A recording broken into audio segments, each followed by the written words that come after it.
You are about to listen to another episode of That Sports Guys podcast, hosted by Craig Forrestal. Find Craig on Twitter at that_sports_guy. The That Sports Guy podcast is proudly featured by NFL Draft Diamonds, your draft coverage king. So sit back, relax, and enjoy some football talk.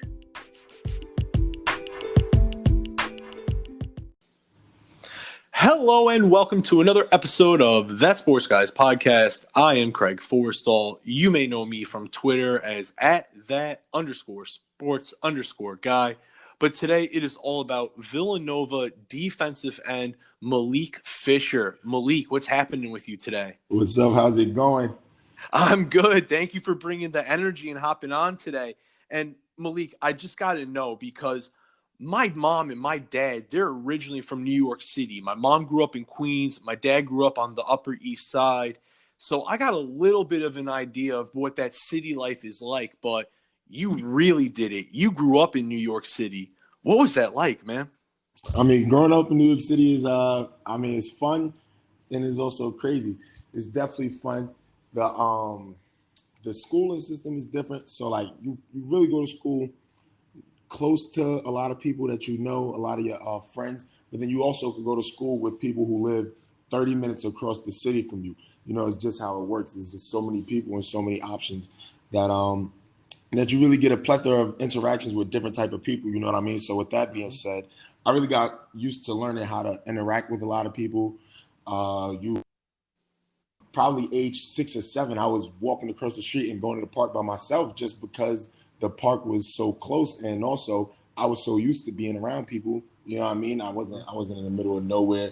You kind of get used to being able to navigate through places on your own, and with the approval of my parents, but with the understanding that this is New York City, you're gonna have to get used to being on your own soon anyway. So it starts really early, and it really helps me with being out here, especially being from the city. I'm able to like adapt to a lot more situations and things like that. Especially being from Brooklyn, you know, I got a lot of pride in being from New York, but not just New York, Brooklyn. I know I grew up going to Yankees parade after winning the World Series. You know what I mean? We don't get too much winning from the Mets, the Jets, you know the rest. The Jets, the Knicks. So I mean, the Yankees is always good for us. It's always a good thing to say I'm from New York. You know what I mean? That's one thing I'm really prideful of. If you ask a lot of my teammates, that'd be one thing that they'll suck their teeth and laugh at. It's like, yeah, he's from New York. You know what I mean? He overdoes it sometimes. And let's just stick there with the New York City background, because New York City's a basketball hotbed, but you somehow found your way to the football field. So how did you shake the basketball bug and end up on the football field? Definitely was heavily influenced by basketball. Like, basketball is a sport that's so easy to play, especially in the city. Like, there's a basketball court on every corner, and I think that's one of the reasons why New York City has such a powerful basketball history. You know, I grew up playing basketball as well, but I started playing football when I was 7, so I started pretty young.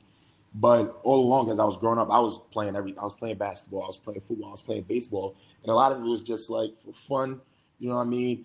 Middle school, I played for the school, but then also my middle school didn't have a football team, so I had to play outside of school, and those two kind of ran like together with each other. Like it wasn't one over the other. I was just playing sports for a long while. You know what I mean?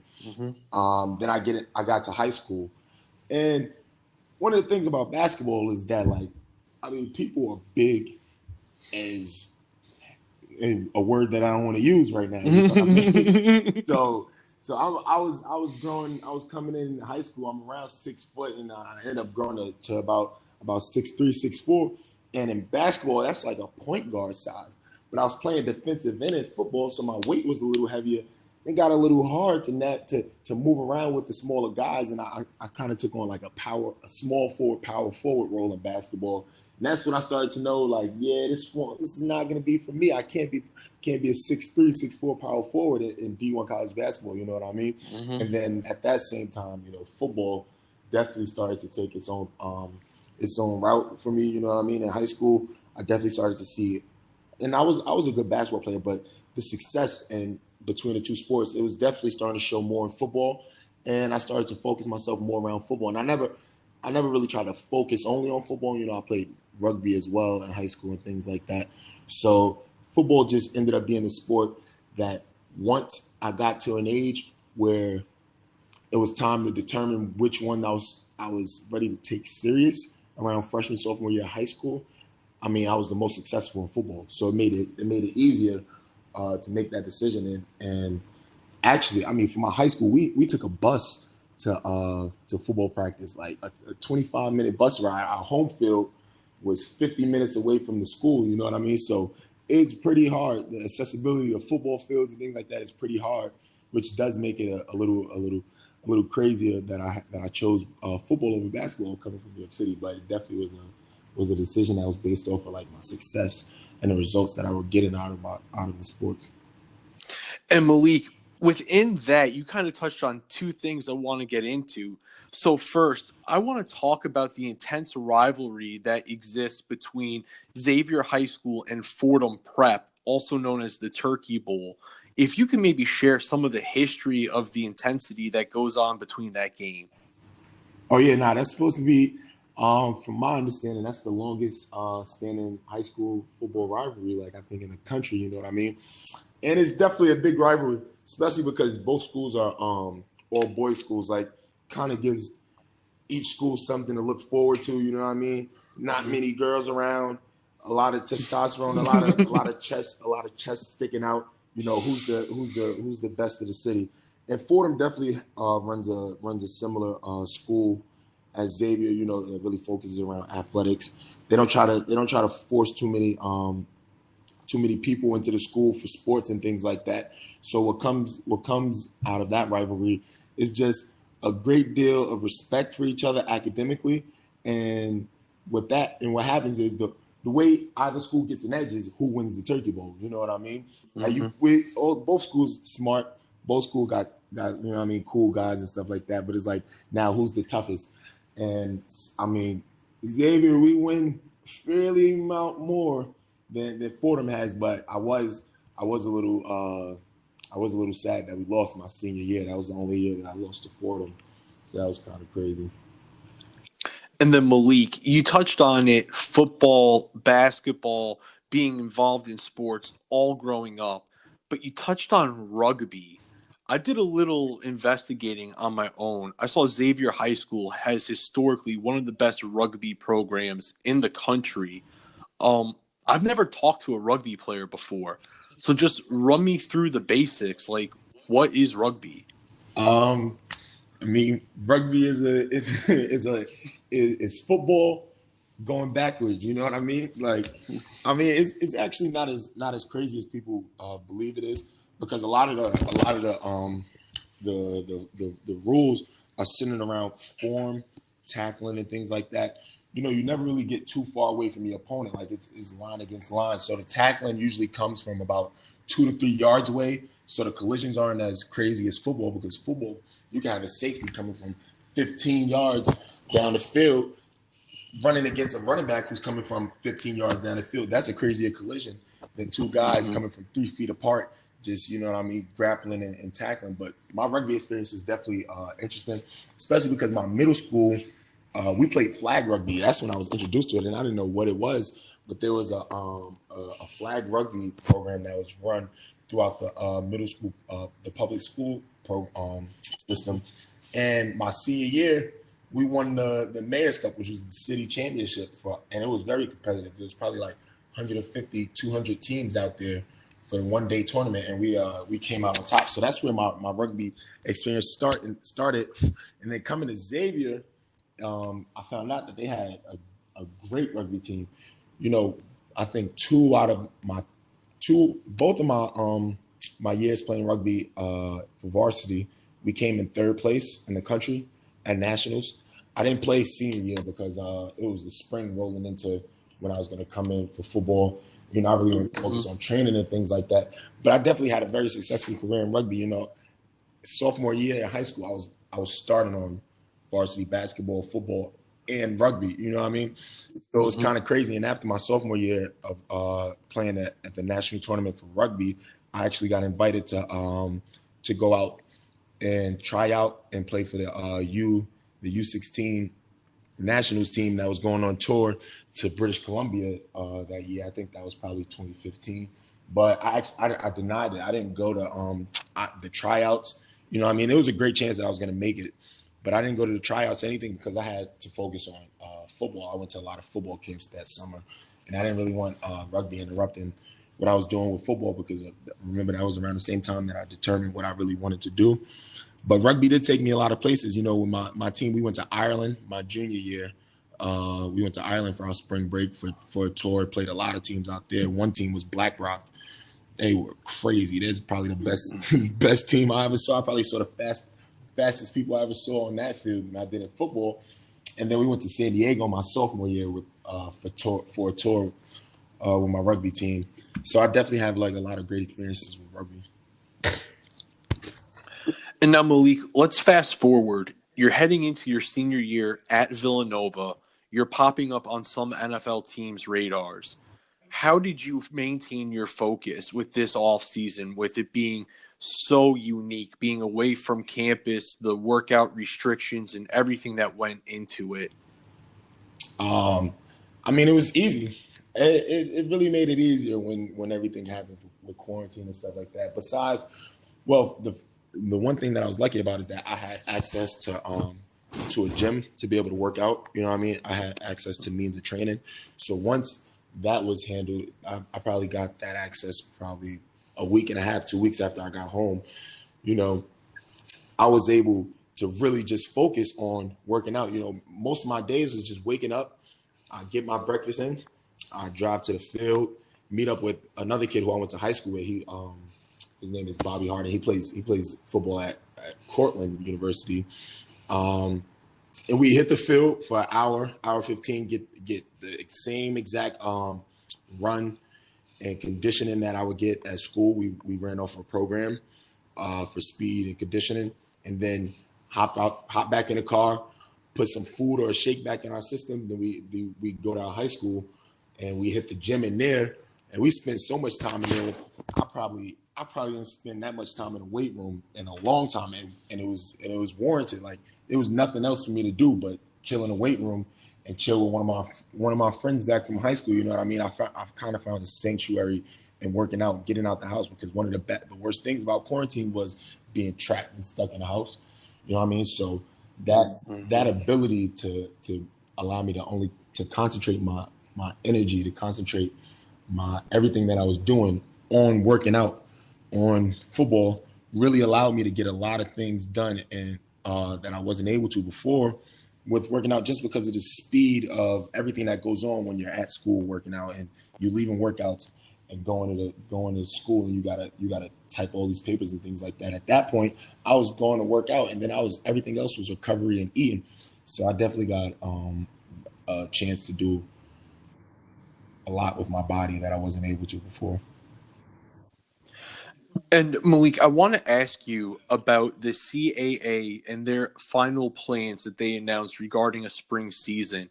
Just when you heard the spring season announcement, describe the excitement that not only you felt, but the excitement throughout the team. No, the team was definitely very excited because, honestly, when we were on the Zoom call, when we heard that the season was gonna be canceled back over the summer, like, you could just see the disappointment in all of our teammates' faces, and then you could hear it in the head coach's Coach Ferrante's voice when he was breaking the news to us. Like, you could just see all of this for someone like me, for someone like everyone else on the team who was working out every day, given this opportunity to really dive into their craft and work on themselves. You could see the disappointment every day of work just falling out with the words that we weren't going to have a season, and then coming back.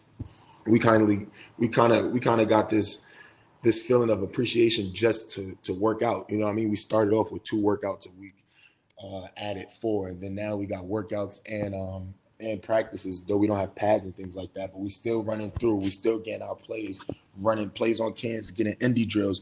You know what I mean? We really able to appreciate just the working part. You know what I mean? We weren't even worried about thinking of a season because with this virus, you didn't know what was going to happen. So being hit with news that was great as that, you could definitely feel the excitement in the team. I mean, we finished a team practice earlier today, special teams practice, and everybody was just jumping around, hopping around to "You make me want to shout."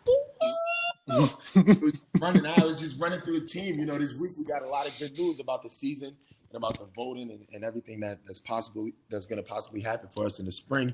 And, you know, it lifted our spirits up even more because we were already ready to just play and just practice and work. You know what I mean? We weren't even thinking about a season because we never know what's going to be taken away from us now. You know, one thing our lifting coach always said is, like, you get to lift, you get to come to practice today. And this is well before anything that happened with the virus. And it proved to be true through what happened with the coronavirus. And then it proved to be true now with, we're just happy to get to do what we want to do. And now that we get to do more and get to look forward to more as in the season, just makes everything even more better. And it gave us like this acceleration boost to even go harder. Now, Malik, I want to recap last season for you. You were named to the All-Colonial Athletic Association football team after posting 30 tackles, 8 tackles for loss, 7 sacks, and forcing 3 fumbles.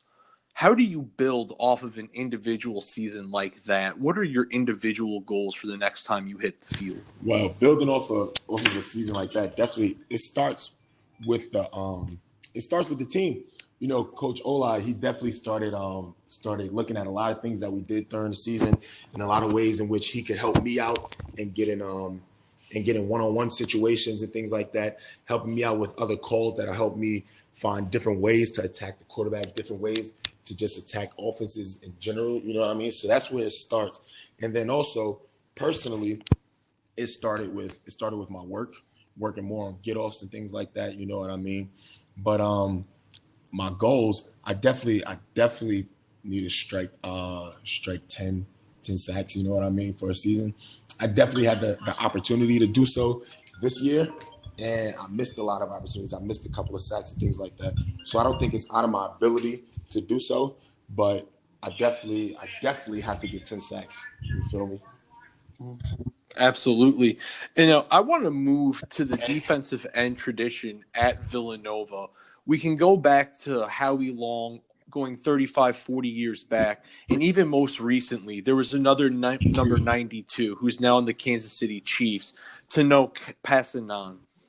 What does it mean to you to carry on the strong defensive end play tradition at Villanova? Nah, playing defensive end at Nova is definitely something to bang your chest on. You know what I mean?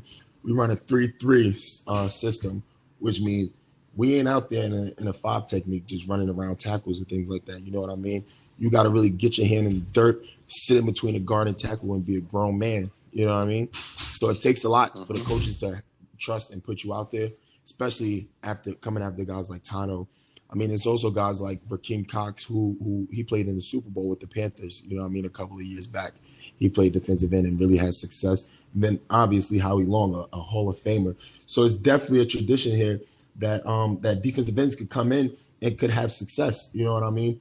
There's no doubt about it that the defensive end position is one that's very important to the defense, especially the 3-3. And I feel like for me, I try to hold up my own. I try to hold myself up to the standards of people who came before me, and also the coaches who are by me right now. You know what I mean? I set my own goals for myself, but a lot of the things that I do have to adhere to what the coaches expect me to do. You know what I mean? And in that way, I try to make sure I don't let them down. And early on in my career, I definitely had to get used to playing and running things like that, especially being so stuck inside the guard and tackle. But with that comes the ability to learn and understand how to sustain yourself within the vicinity of 200-300-pound guys. You know what I mean? And that's something that a lot of defensive ends don't do in other systems because they're in 5 techniques and they get to depend on their speed a lot. And I'm a speedy guy, but I had to learn the strength part of the position. You know what I mean? Which I definitely appreciated. Absolutely. Now, Malik, you got into it a little bit for my next question, talking about what you had to learn. If I were to ask you to give yourself a scouting report, what would that self-scouting report say? My self-scouting report is a guy with a motor. You know what I mean?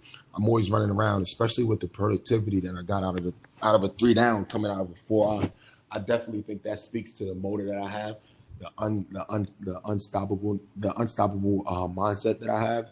You know what I mean? Because I would say, I think definitely 30% of my tackles are for loss. You know what I mean? 10% are sacks. So the productivity comes from my motor. I'm not sitting in the 3 down trying to get sacks all day. You know what I mean? I can't even rush the edge half of the time unless it's a 3rd and long. But what really powers me is my motor. I was a young guy who started early. I played every single game that since I've been at Villanova, I've played in every single game that Villanova has played.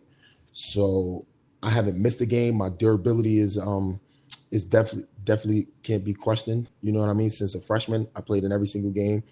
My productivity started early. I think I had 3 sacks freshman year, 5 sacks sophomore, 7 sacks. So there's a consistent rise in stats. You know, two sacks each season, which I want way more than 2 for this season. But I think there's been a consistent rise in my game that shouldn't be ignored. You know what I mean? Definitely a disruptive person. I have 6 forced fumbles, and I think 3 or 4 fumble recoveries in my career. So I definitely am a disruptive guy as well.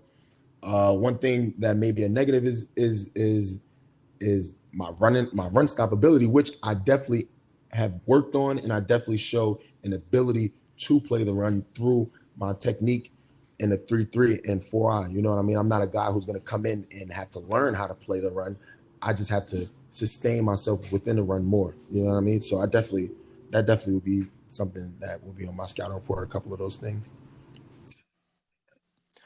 And now, Malik, this is the last football-based question before we switch it up and get to know you away from the game.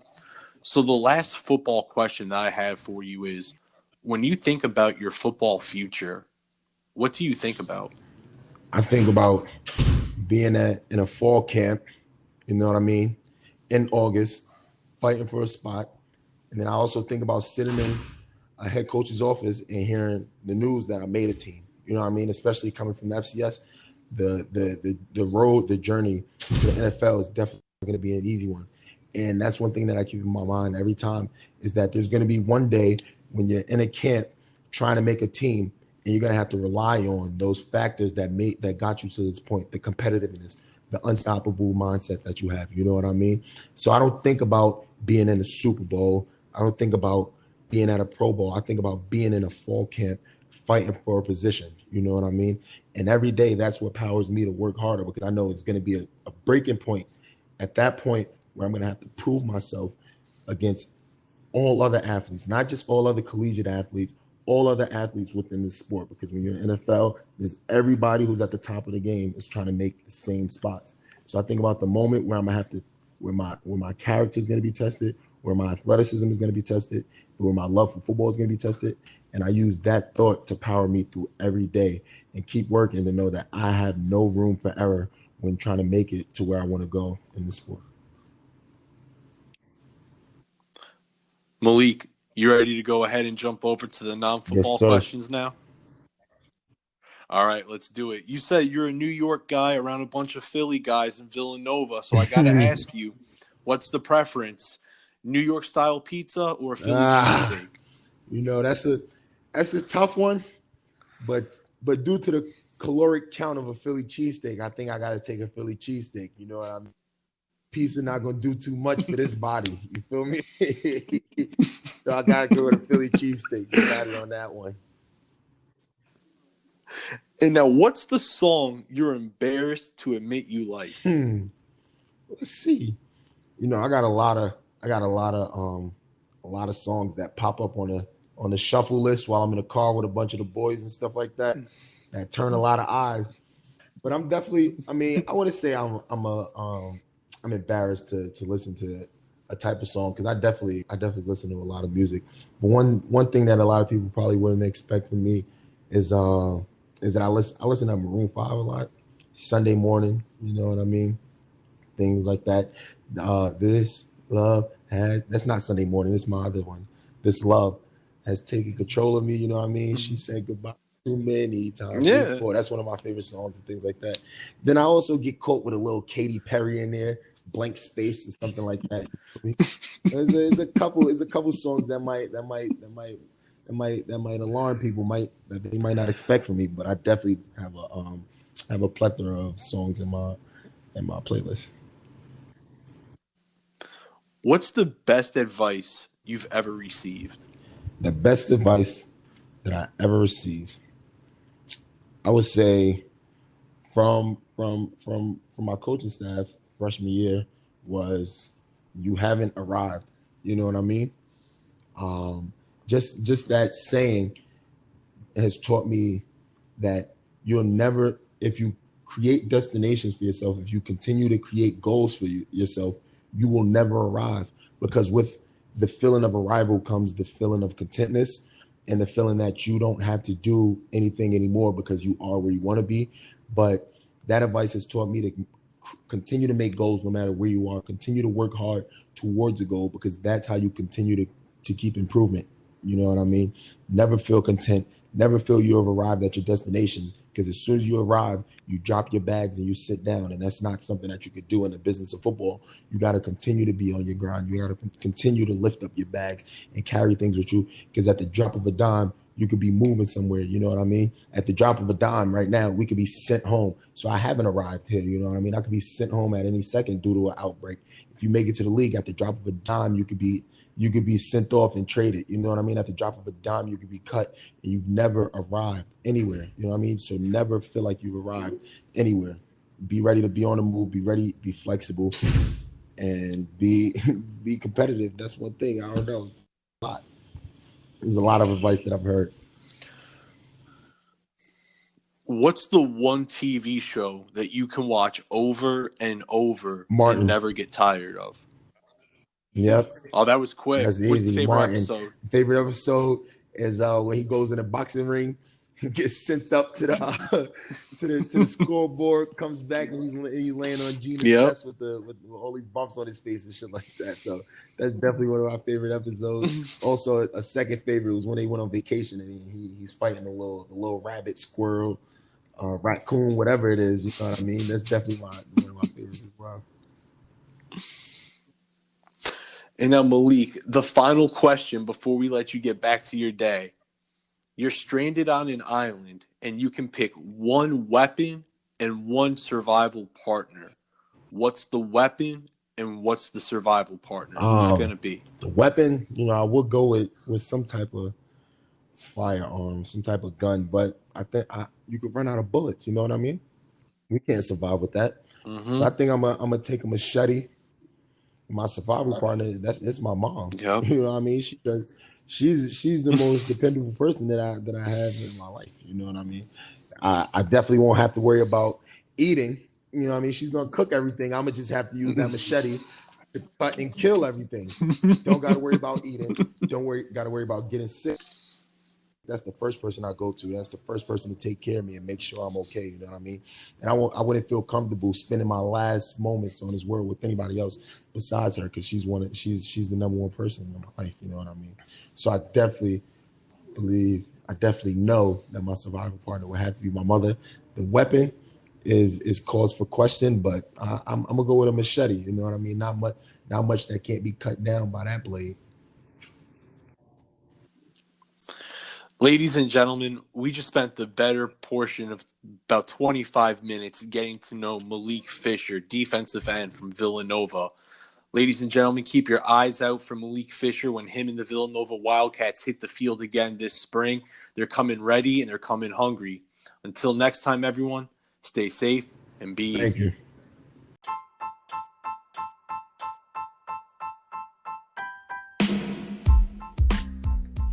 Hey everybody, Craig Forstall. Thanks for tuning in and listening to another episode of That Sports Guys podcast. Make sure to follow me on Twitter at @that_sports_guy to catch all the latest updates and podcast episodes. Until next time, stay safe and be easy.